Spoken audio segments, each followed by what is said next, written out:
So, Deantown, one of the best tunes ever by Vulfpeck, one of my favourite funk tunes ever, and in today's video I'm going to give you a brief tutorial on how to play it and how to learn it. So let's get into it. Now the beginning bit is pretty simple, and there's only 4 notes. You've got F sharp, you've got C sharp, you've got E, and you've got B. But what really matters for this section is that you've got even picking technique, and you want to start slowly because the actual speed is in 16ths, where it's going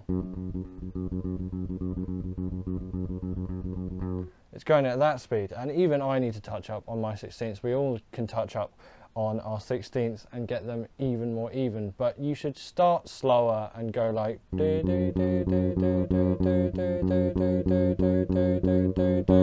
etc., and really get them even. You should do it with a metronome rather than just, you know, like this acoustically, but for today's video I'll do without.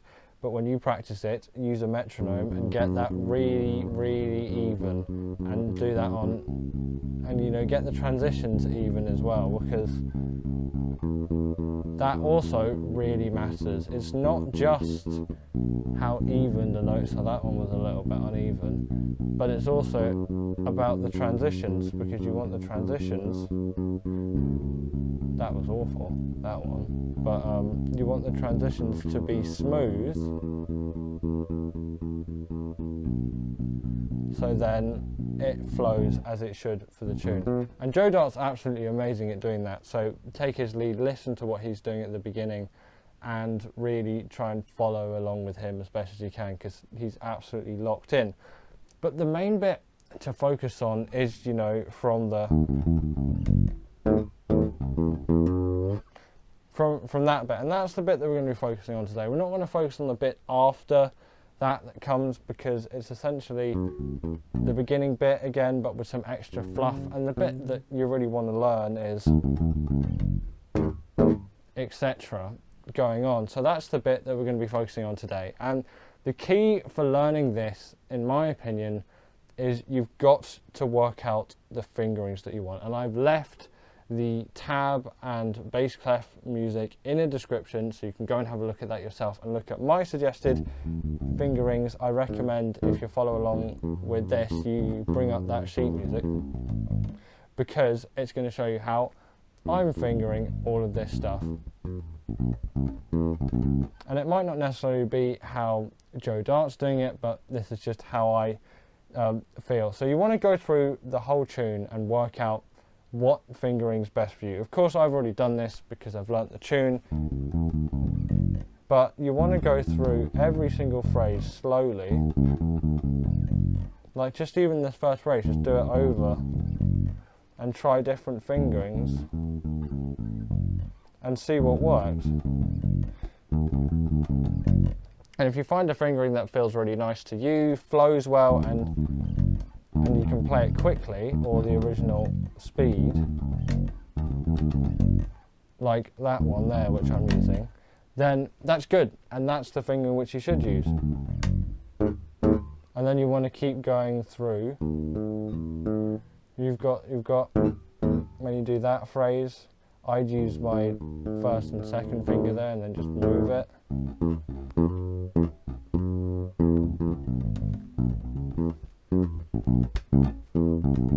But I can't stress enough how much I use the pinky in this tune, so if you're not using your pinky for this tune, I strongly recommend that you do, because I'm using it all the time. First note pinky, third note pinky, and then all of this 4th fret stuff is pinky, and then I'm not even using my 3rd finger there, I'm using my 2nd finger, because that's the more sort of jazz way of doing things, 1st, 2nd, 4th. I'm not even using my 3rd finger at all for this. Use your pinky, because it gives you much better scope for range. Like, I could do it,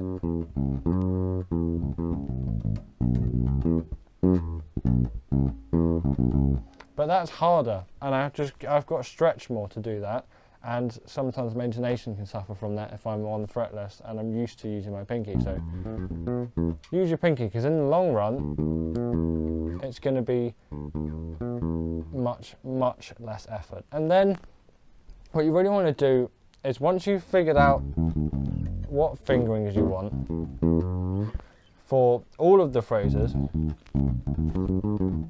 I always find that one's a little bit more difficult.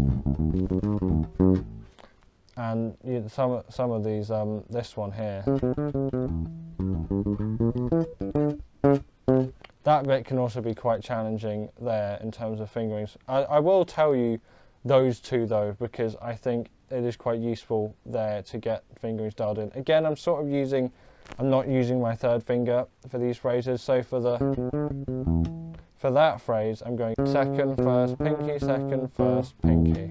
Because I've got to reach all the way down to that E flat. I've got to jump down 2 strings, and yes, I'm going 4th fret to 7th fret there with that stretch. If that's too much for you, then you might need to micro shift. And then it keeps going.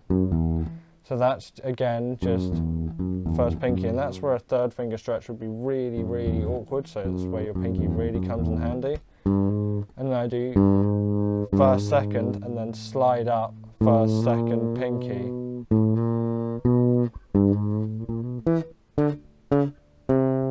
And then I just do a walk down, staying on my first finger. I don't walk down with any more fingers. But then I go from my first finger to instantly switch to my pinky.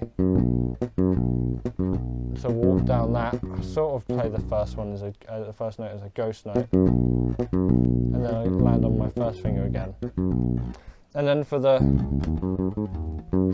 I played that a bit awkwardly there, but it's first, pinky, first, pinky, first, pinky, first, pinky, pinky, first, pinky, first. So I'm only using my first finger and my pinky. It's a bit more strenuous for this hand, that rhythm.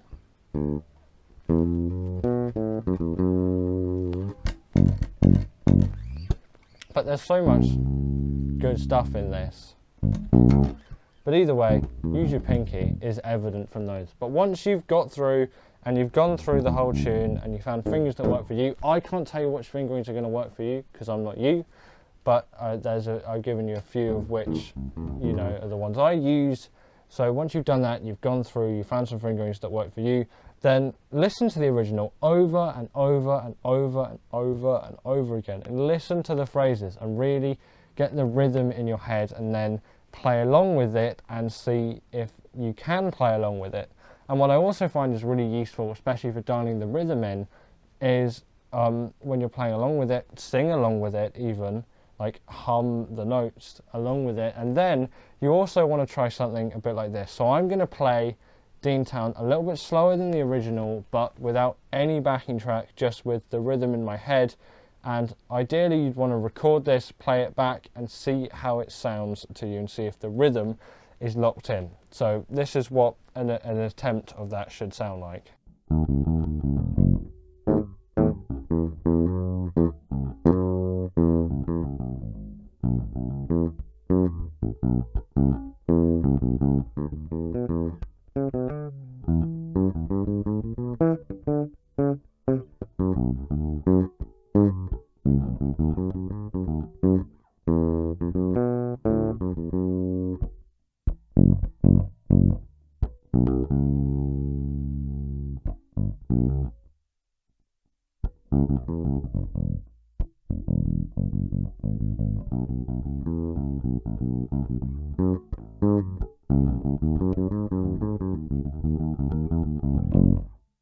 Just something a little bit like that. That wasn't a perfect example, and you know, you're always going to make mistakes when you do things like this, but it's about working out what bits you find difficult, and I still haven't really nailed that bit.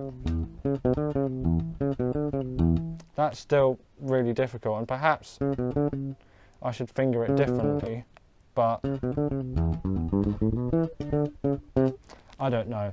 I'll have to look at that at some point. And that's always with tunes, there'll always be bits that you find more difficult. But if you sort of practice, but when you start practicing things slowly, you can still iron it out a little bit more. And not everything might be perfect straight away. I haven't played this tune in a little bit, so I'm a little bit rusty round the edges. But if you keep consistent with it and keep going with it, then you should be able to play the tune pretty well. And then you just work your way up to full speed, really. So then you just go and play along with the original at full speed and see if you can do it at full speed. And if you can't do it at full speed, slow it down again and play along with the original. And then, you know, again, what helps is getting the rhythm in your head and try and playing it by yourself, recording it again and seeing how you're sounding as well. Also makes it much easier to sound to hear how you're sounding, even because if you're playing along with a backing track that's already got Joe Dart playing bass on it, you've got amazing bass sound there, and it may mask some of the bad stuff you're doing because he's playing it perfectly on there. So that's also why it's good to play just it by yourself without any backing track and see if you can nail that rhythm down still. So there's all of that to do, but then you'll go through and eventually, I promise, you'll be able to play it at full speed, no issues whatsoever. It does also help to memorize it as well, not just keep reading off of the tab. I always find then you can really dial in and focus on what your fingers are doing rather than looking at the sheet music, which can, you know, make things happen which you don't want to happen, and it can slow your progress down ultimately. So try and learn it, memorize it as soon as possible, and not have to rely on the sheet music as much, because looking on the sheet music takes your attention away from those fingers, and they're the things that really matter. So that's all I've got for today's video. I hope you've enjoyed. Go learn Deantown because it is an absolutely fantastic tune, and I hope now you have a little bit more guidance on how you might go about learning that tune. So I'll see you all in the next one. Bye.